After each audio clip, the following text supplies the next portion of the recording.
Hey, so normally, when Melody and I start thinking about who are we going to feature this year, sometimes I'm very much like, as she's asking, I'm like, who are we going to feature this year? And I start thinking about it like right then. And sometimes I have a little more time, but this year, I knew in December who I was going to lobby for. And I'm not going to say who it was because that's not what happened. But in December, I knew who I was going to lobby for, and it was going to be lobbying because it's a little bit beyond the parameters. And I was like formulating my argument. But while that happened, I work with a group called Classics, and we have a catalog on our website, and we add playwrights across the diaspora. And we're at like 50 now. I think we have 50 now. But we were doing that, and I was on Beah Richards, who we knew had written one play that we knew. And while I was doing all of this, I was researching, because you got to fact check and make sure that the information isn't wrong. The information is wrong, but you have to do that, to try to make sure the information isn't wrong.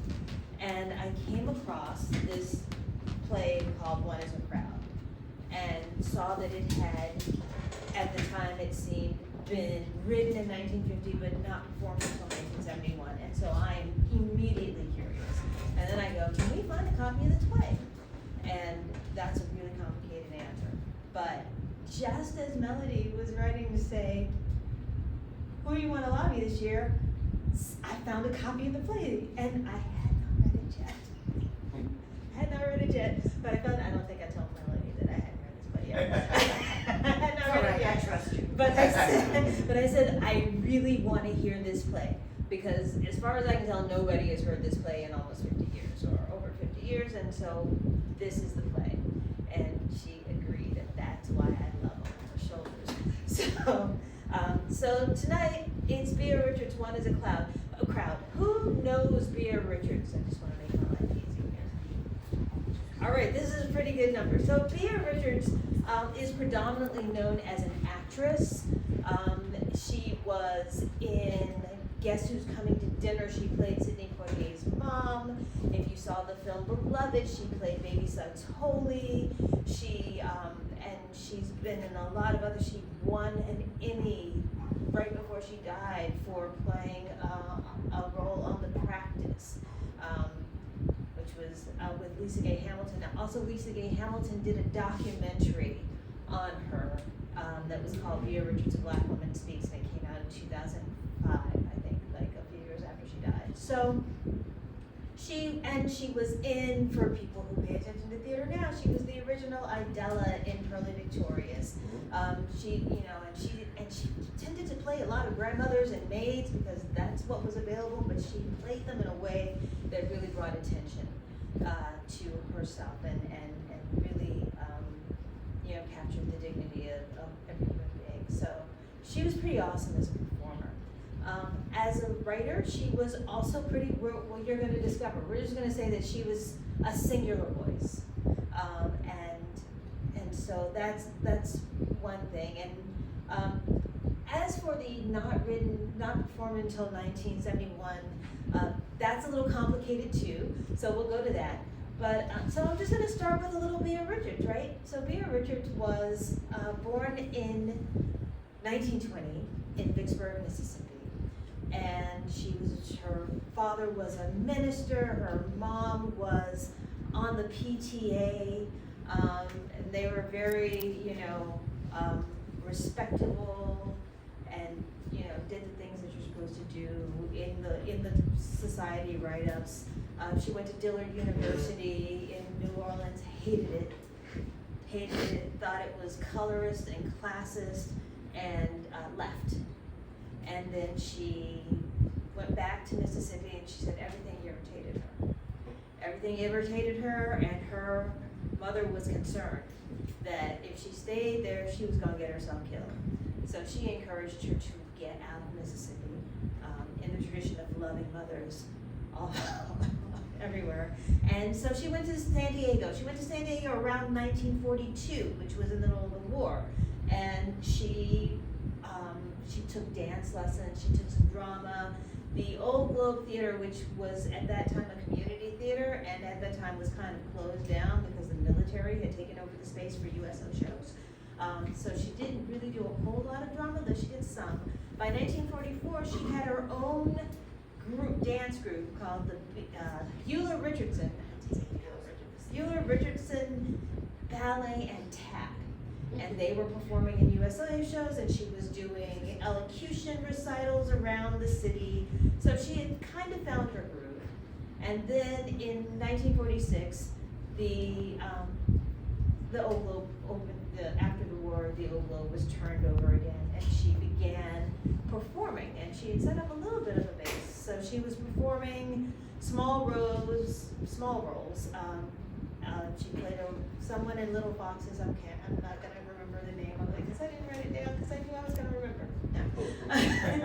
No. So she was in a couple of Lillian Hellman plays, and they had awards for them, and she won Best Actress in a Minor Role, Best Actress in a Feature Role. That was pretty much the glass ceiling for the role she was going to be playing. And so she wrote herself a couple of roles. We know that she wrote one play before this, and there's the title of that play is listed, but I have not sourced the title of that play. I cannot find the title of that play. I can't find it back in newspapers, so I don't really know. But we know that she wrote one play before she wrote this play in 1950, which she wrote for herself. And she said she wrote it in January of 1950 in 7 mad, frantic days.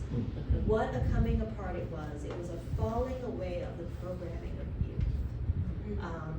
And Craig Knoll, who was the artistic director of the Old Globe Theater for quite some time and managed his transition from a community theater till in the late 50s to a professional regional theater, was excited about the piece, and it fit in with his vision. He had a vision about doing less commercial plays, more classic plays, more Moliere and Strindberg, and also new plays. And so this fit into his vision, and this was the first new play produced at the Old Globe Theater. It was on the small stage, which was called the Falstaff Tavern. And so, and it was for a week. And the reason she didn't call it a world premiere because probably between 1950 and 1971, the play changed quite a bit. And also because she said it was a stage reading, and world premiere is so much sexier to sell to a theater 20 years later. So that's the narrative that she went with. Anyway, you know what? I think we can skip ahead because I have already. This is a clipping from, I think it's the California Eagle, and it's talking about the sensations of 1944 at the San Diego USO. And you can see that she's got her ballet and her tap and ballet group, and she was teaching tap and ballet, and she was teaching elocution, and she was teaching charm. So she had already kind of done that. Shortly after this play was produced, which was in February of 1950, she really felt like she had hit the glass ceiling on what she could do in San Diego, and Craig Knoll said, go to New York. She didn't have money to go to New York, so she went to Los Angeles. And there she met Frances Williams, who was a Black actress and theater producer and had gone to the Soviet Union to study performance and had just knew a lot of people and took her in under her wing, and there she met people like Paul Robeson and Shirley Graham Du Bois and W.B. Du Bois and Louise Patterson, and these people became really important not only to her political life and got her blacklisted and all kinds of things later, but they were really important to her creative life. She said she really began to understand that writing could have a purpose, that she could have purpose, and she could move with purpose. And so the first thing we knew her that she was known for beyond dancing. So dancing was the first thing she was really known for, and then some community theater. But what she became known for in the 50s was she wrote a poem called A Black Woman Speaks, of white womanhood, of white supremacy, of peace. And she performed this at the Peace Conference in Chicago in 1951, and it was received so strongly. She tells a story about women like picking her up, lifting her up and putting her on the table, and just really losing their minds. And the American Women for Peace published it in a pamphlet in 1951, and she performed it across the country for several years as she became more involved with the groups associated with that, the Congress for Racial Equality, the Committee for the Negro in the Arts, Freedom Magazine, the Sojourners for Truth and Freedom, all these people that I encountered when I was thinking, if you were here when we were doing Alice Childress, all these people who were in Alice Childress's group became in this. You can go again. So this is a column that she wrote for Freedom newspaper, which was Paul Robeson's newspaper, and it's too small to read, so we're just gonna skip ahead to the next thing, which is, this is a Negro History Month festival featuring Paul Robeson under the auspices of Freedom, and she's there with Sidney Poitier and Harry Belafonte and William Marshall. And these are all, now she's found herself in a New York circle. And in the New York circle, she began to find her first professional acting work. And her first role was in a play called Take a Giant Step. And she played the grandmother, who was 84 years old. They put a wig on her and she played the grandmother, which was kind of how things went with her. And then she understudied for Claudia McNeil for Raisin in the Sun. And then she was Idella Lundin. And she was also in The Miracle Worker. She was also in The Miracle Worker, which took her to Broadway. I think that was her first Broadway role in The Miracle Worker. What was the other thing you want to say? Oh yes, we're getting there. So after a while, she decided that that New York really wasn't where she wanted to be, so she went back to LA. And oh no, before she went back to LA, sorry, I want to talk about One Is Crowd. Which is, she before she went back to LA, she and some people put together a theater group called the Manhattan Arts Theater. And this had people like Diana Sands, Louis Gossett Jr., Douglas Turner Ward, lots of people like that. And they planned to launch their theater with a staging of One Is a Crowd. And they announced this in 1958, in November of 1958, and it was supposed to go up in February of 1959, but, and I don't have a thing for this, but what happened was, everybody got work. Everybody got work and Raisin in the Sun. So nobody was around to do the play. So sometimes good fortune is just as bad for you as bad fortune, right, as a writer. So now we can move. Okay, yes, so this is Frank Silvera. When she moved back to Los Angeles, she became involved with Frank Silvera's group called the American Theater of Being. And the first piece that they did was The Amen Corner by James Baldwin, which was such a hit there that it moved to Broadway, and she was nominated for a Tony in that role. And then she went back to LA and kept going, and we can go, right. And so the next thing we have is 1971. And she really kept pushing this. She kept writing it, she kept pushing it. It changed based on the social changes of the 60s, on getting married and realizing that her husband didn't actually see her. All of these things kind of fed a new vision of the play.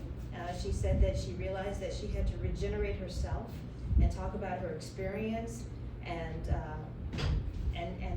so that's why there's a scene which I'm not going to spoil, but is very much about making the lead character making herself seeing to a man who believes that he knows her and does not, and that comes from this experience.